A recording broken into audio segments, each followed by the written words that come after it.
विद्महे वैद्यराजाय धीमहि तन्नो धन्वन्तरिः प्रचोदयात्।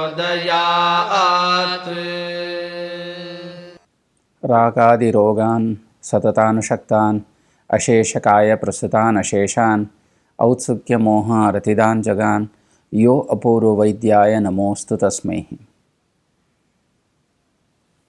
ಯಾವುದೇ ಕಾಯಿಲೆಗಳು ಬಂದಾಗ, ರೋಗ ರುಜಿನಗಳಿಂದ ಬಳಲ್ತಾ ಇದ್ದಾಗ ಪಥ್ಯ ಹೇಳುವಂಥದ್ದು ಅತಿ ಶ್ರೇಷ್ಠ. ಹಾಗೂ ಈ ಪಥ್ಯ ಪರಿಪಾಲನೆ ಮಾಡಲೇಬೇಕು. ಯಾವುದೇ ರೀತಿ ಪಥ್ಯಗಳನ್ನು ಮಾಡದೆ ಚಿಕಿತ್ಸೆ ಅಥವಾ ಔಷಧವನ್ನು ತೆಗೆದುಕೊಂಡ್ರೆ ಅದರ ಸಂಪೂರ್ಣ ಲಾಭ ವ್ಯಕ್ತಿಗೆ ಆಗೋದಿಲ್ಲ. ಸಾಮಾನ್ಯವಾಗಿ ಪಥ್ಯ ಅಂತ ಹೇಳಿದಾಗ ಅನೇಕ ವ್ಯಾಧಿಗಳಲ್ಲಿ, ರೋಗಗಳಲ್ಲಿ ಶ್ರೇಷ್ಠವಾದ ಪಥ್ಯವಾಗಿರುವಂಥದ್ದು ಬಿಸಿ ನೀರಿನ ಸೇವನೆ. ಬಿಸಿ ನೀರು ವಿವಿಧ ರೀತಿಯ ಅನೇಕ ಔಷಧೀಯ ಗುಣಧರ್ಮಗಳನ್ನು ಹೊಂದಿದೆ.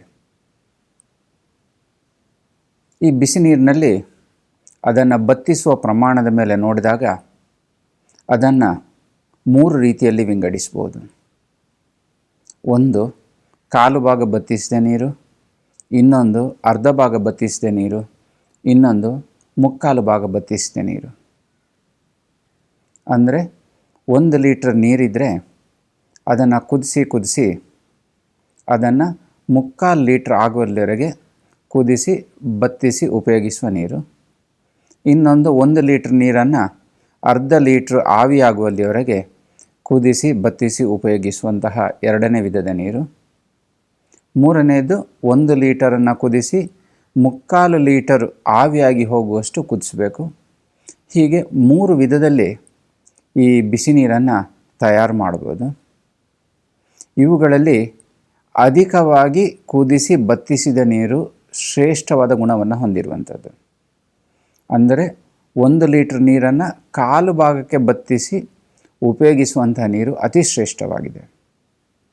ಆದರೆ ಆರೋಗ್ಯದ ದೃಷ್ಟಿಯಿಂದ, ರೋಗ ರುಜಿನಗಳ ಪಥ್ಯದ ದೃಷ್ಟಿಯಿಂದ 1 ಸಲ ಕುದಿಸಿದ ನೀರನ್ನು ಸಾಮಾನ್ಯವಾಗಿ ಉಪಯೋಗಿಸ್ಬೋದು. ಇದು ಬಿಸಿನೀರು ಹೇಳುವಂಥದ್ದು ಅತಿ ಪಥ್ಯ. ಅನೇಕ ರೋಗ ರುಜಿನಗಳಲ್ಲಿ ಒಂದು ರೋಗವನ್ನು ಕಡಿಮೆ ಮಾಡಲಿಕ್ಕೆ ಅತಿ ಶ್ರೇಷ್ಠವಾಗಿರುವಂಥದ್ದು. ಅನೇಕ ಕಾರಣಗಳಿಂದ ಬಿಕ್ಕಳಿಕೆ ಉಂಟಾಗ್ತದೆ, ಹಿಕಪ್ಸ್. ಒಂದು ಆಹಾರ ಸೇವಿಸಬೇಕಾದ್ರೆ ಗಡಿಬಿಡಿ ಮಾಡಿಕೊಂಡು ಅತಿ ಬೇಗನೆ ಸೇವಿಸಿದರೆ ಬಿಕ್ಕಳಿಕೆ ಉಂಟಾಗ್ಬೋದು. ನೀರಡಿಕೆಯಿಂದ ಬಿಕ್ಕಳಿಕೆ ಉಂಟಾಗ್ಬೋದು. ಇಂತಹ ಸಂದರ್ಭಗಳಲ್ಲಿ ನೀರನ್ನು ಕುದಿಸಿ ಸ್ವಲ್ಪ ಪ್ರಮಾಣದಲ್ಲಿ ಬಿಸಿ ನೀರನ್ನು ಸೇವಿಸ್ತಾ ಇದ್ದರೆ ಈ ಬಿಕ್ಕಳಿಕೆಯು ತಕ್ಷಣವೇ ಶಮನ ಆಗ್ತದೆ. ಇನ್ನು ಆದ್ಮಾನಾವತ ಹೊಟ್ಟೆ ಉಬ್ಬರ ಅಂತ ಹೇಳಿದರೆ ಜೀರ್ಣಶಕ್ತಿ ಸರಿಯಾಗಿ ಆಗದೆ ಹೊಟ್ಟೆಯಲ್ಲಿ ಗಾಳಿ ಅಥವಾ ಗ್ಯಾಸ್ ತುಂಬಿಕೊಂಡಂಥ ಒಂದು ಅನುಭವ ಆಗುವಂಥದ್ದು. ಅನೇಕ ವ್ಯಕ್ತಿಗಳಲ್ಲಿ ಈ ತೊಂದರೆಯನ್ನು ನಾವು ನೋಡ್ತೇವೆ. ಇದು ಆಹಾರ ಪದ್ಧತಿಯ ಅವ್ಯವಸ್ಥೆಯಿಂದಾಗಿರ್ಬೋದು, ಹಾಗೂ ವ್ಯಕ್ತಿಗೆ ಸಾತ್ಮ್ಯವಲ್ಲದಂಥ ಆಹಾರ ಸೇವನೆಯಿಂದ ಇರ್ಬೋದು. ಇಂಥ ವ್ಯಕ್ತಿಗಳಲ್ಲಿ ಜೀರ್ಣಶಕ್ತಿಯು ಸರಿಯಾಗಿರೋದಿಲ್ಲ, ಆಹಾರವು ಸರಿಯಾಗಿ ಜೀರ್ಣವಾಗೋದಿಲ್ಲ. ಹೊಟ್ಟೆಯಲ್ಲಿ ಒಂದು ಗಾಳಿ ತುಂಬಿದಂಥ ಅನುಭವ, ಗ್ಯಾಸ್ ತುಂಬಿದಂಥ ಅನುಭವ ಆಗ್ತದೆ. ಇಂಥ ವ್ಯಕ್ತಿಗಳಲ್ಲಿ ಜೀರ್ಣಶಕ್ತಿಯನ್ನು ಉತ್ತಮ ಮಟ್ಟದಲ್ಲಿ ಸುಧಾರಣೆಗೊಳಿಸಲು, ಜೀರ್ಣಶಕ್ತಿ ಚೆನ್ನಾಗಿ ಆಗಲಿಕ್ಕೆ ಬಿಸಿ ನೀರನ್ನು ಪ್ರತಿನಿತ್ಯ ಉಪಯೋಗಿಸುವುದು ಅತಿ ಅವಶ್ಯಕ. ವೈದ್ಯರನ್ನು ಕಾಣುವುದಕ್ಕಿಂತ ಮುಂಚೆಯೇ ಆಹಾರ ಪದ್ಧತಿಯನ್ನು ಸರಿ ಮಾಡಿಕೊಂಡು